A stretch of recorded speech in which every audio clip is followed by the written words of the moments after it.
So, I just got back from seeing Blacklight, which stars Liam Neeson. It was great to go out to the movies. I used to go like 2 or 3 times a week, and since the pandemic, there just hasn't been much to go see. They're releasing like a ton of horror movies, and that is the one genre I do not care about in any way, shape, or form. So I was happy to see that a Liam Neeson movie was coming out. I hadn't seen a trailer until earlier this week, and I'm a sucker for Liam Neeson movies, so I decided I'd check it out. And the trailer actually showed quite a bit of stuff that happens in the film. I would tell people that if you want to enjoy this movie, do not watch the trailer, because it is kind of a bait and switch thing. I'm not going to say what happens in the trailer, but what happens in the trailer doesn't really happen in the movie. It's a bait and switch. They make you think the movie's going to be one thing, and it's something else entirely. So let's talk about whether this is worth your time to go see or not. Let's talk about the good stuff. Liam Neeson was in the movie, and there was an actress in it, I want to make sure I get her name right, who did a really good job in her role. Her name is Emmy Raver-Lampman, and I have personally never seen her before. I guess she was in stuff like The Umbrella Academy, which I haven't seen, Hamilton, which I haven't seen, and probably a few other things. But I've never heard of her. Now, in this movie, she plays a reporter, and Liam Neeson plays an operative for the FBI who's kind of off the books. And at the beginning of the movie, there's another FBI operative who's off the books, and he looks like he's kind of going crazy with some stuff that happens. There's an opening sequence that he's attending, and then, something happens, and then he's kind of in shambles the next day, and we don't know why.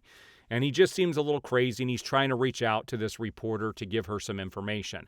At the same time, the director of the FBI is the one who's kind of controlling everything, and he's had Liam Neeson in his pocket his whole career.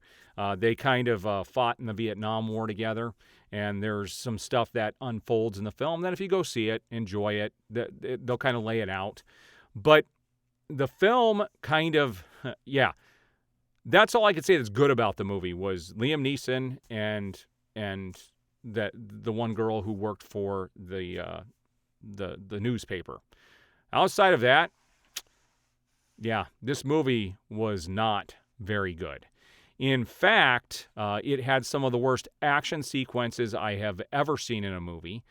There's a shootout at one point where the camera is so close to everything you can't tell what the crap is going on. There's an action sequence at the beginning of the movie involving a garbage truck and a chase that was completely unnecessary. It was like thrown in there for no reason. And it's really goofy with Liam Neeson. I mean, this guy turned 70 here in a few months, but he doesn't look 70, but the way he runs and the way he can move, he's starting to look 70. Every time he was supposed to run in this movie, you saw him take his first few steps, and then you'd see him take his last few steps to where he's going. You never saw any of the actual running in between, and it was goofy. People would do things in this movie that made no sense. At one point, one of the characters sees Liam Neeson, and Liam Neeson has been following him, trying to catch up to him, and the guy sees him, and they're nowhere near each other, and so the guy takes off and starts running all over the place in this building trying to get away. Like Liam Neeson can run even 1/5 as fast as he can, and he has this altercation with some security people there, and like nothing made sense. One guy's trying to get away from a couple of other people up on the top of a house, and he's trying to get out of the house and get down to the road. And there's a pole that he can kind of slide down, but he doesn't try to slide down the pole. Instead, he kind of jiggles it off the wall to kind of hang him over the road and then drop.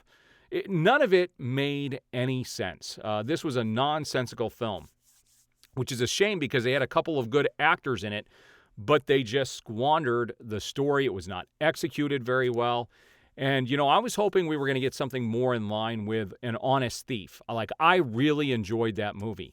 But there were some weird camera moves that they made in this movie that were it kind of looks like it was reminiscent of something Tony Scott would have done in Gone in 60 Seconds or something like that.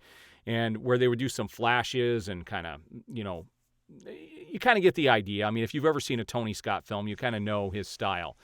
And it's like they were trying to recreate that in this film, but it wasn't done very well at all. And there was some symbolism behind it when you find out what Liam Neeson's character actually has going on inside his head. There's a reason for it, but it's still not executed very well. And so there was nothing in this movie that felt genuine. There's nothing. I mean, the trailer was a total bait and switch on the storyline, and I walked away just very disappointed. So at the end of the day, I give Blacklight a total of 2 out of 5 stars. It is not a movie I will be buying. It will not be going in my collection. And I hope if Liam Neeson continues to make these action films that he can do better ones.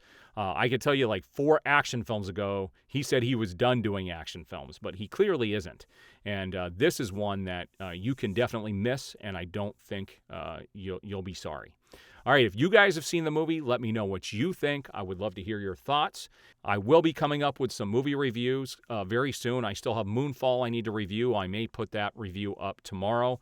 I've got The Batman coming up next week, which I'm excited to see, and I kind of moved my date from the 1st at IMAX to the 2nd because I wanted to see it at the biggest theater where I live, which is the Cine One, and so I decided to go there instead to see The Batman one day later. I wanted to do it for the sake of getting my review up, but I wanted to be more in comfort rather than going to a theater I'm not familiar with. I do love Harkins, so that's where I decided to go to the movies instead. So I kind of moved it by one day. It's still 2 days before it gets released, so my review will be up that night. So I do have some movie reviews coming up. All right, we'll see you guys on Moonfall either tomorrow or the next day. I do appreciate it. We'll see you guys on the next one.